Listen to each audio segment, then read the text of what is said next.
If you haven't bought new major kitchen appliances in a long time, you might be overwhelmed when you start shopping. But Shai's here with a few pointers to help put your indecision on the back burner. Shai, where do we start? All right, Trace, the starting point has to be measuring. I mean, if you're sticking with your existing floor plan, which a lot of people are, you want to make sure that you measure your existing appliances, height, depth, width. So you want to make sure that your appliances, of course, are going to fit in your existing floor plan in between your cabinetry. Okay, so while you have that measuring tape out, include the door. Don't forget to measure the door. We have made this mistake before. This is like the first measurement you should be taking because, of course, depending on what doorway you have, do you have a standard size? Are you in a condo? Are you in an apartment? Do you have, universal size? So it's going to be a little bit wider for things like wheelchairs. You want to make sure that you have a clear path for delivery. Okay, so now shopping online or on a showroom floor, a little bit daunting, a little bit overwhelming. Can you help us out with some tips?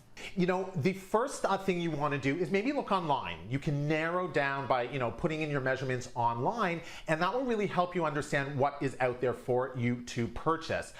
Then, of course, you want to look at selecting the color for your design. Are you looking for a new fridge, for example? Do you want to have a bottom drawer, a bottom freezer drawer? Do you want to have French-style drawers? Do you want a counter-depth refrigerator? There are so many different things to take into account.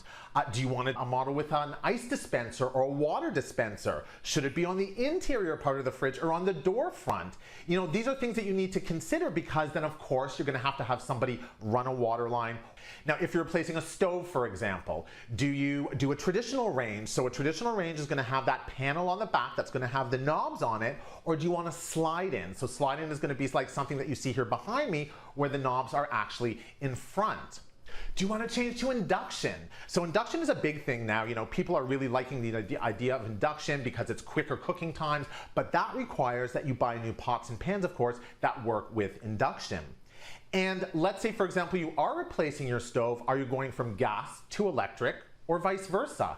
And if you are, then of course you have to hire a gas fitter or an electrician to either run you a gas line or an electrical outlet. I thought wedding decisions were hard. Appliance decisions are hard. Oh, there's lots to think about. Okay, so here's another one for you. Yes. Do you need to stick with the same manufacturer for all the different appliances that you're getting? That's a great question. And of course, certainly it's up to you. If you do, it's going to make it easier in terms of making sure that the finishes on all the different appliances are going to be the same. If you are changing or planning on changing your cabinetry or refacing your cabinetry, one of the things that you might want to consider is a paneled fridge or a paneled dishwasher, so it looks like a cabinet, you don't know it's there, and it's kind of more a seamless, beautiful look. And that's really popular nowadays. Ooh, that sounds beautiful. Now, how has COVID impacted the large appliance industry, or has it at all? Absolutely. I mean, depending on what you're looking for, you might have a long wait time.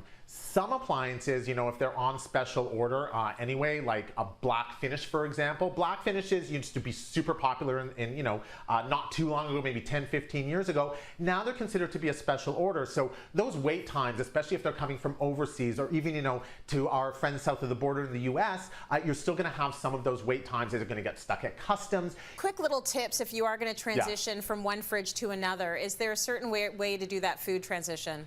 Absolutely. So when you get that new fridge in, Trace, you want to plug it in. They usually recommend for half a day. I like to plug it in for the entire day. Make a lot of ice, put that food on ice, and wait for your fridge to be at the temperature that you need to in order to make sure that food doesn't spoil. And of course, the fun part in transitioning is you can kind of binge on all the food that you have because you can make things and try to get rid of it as quickly as you can.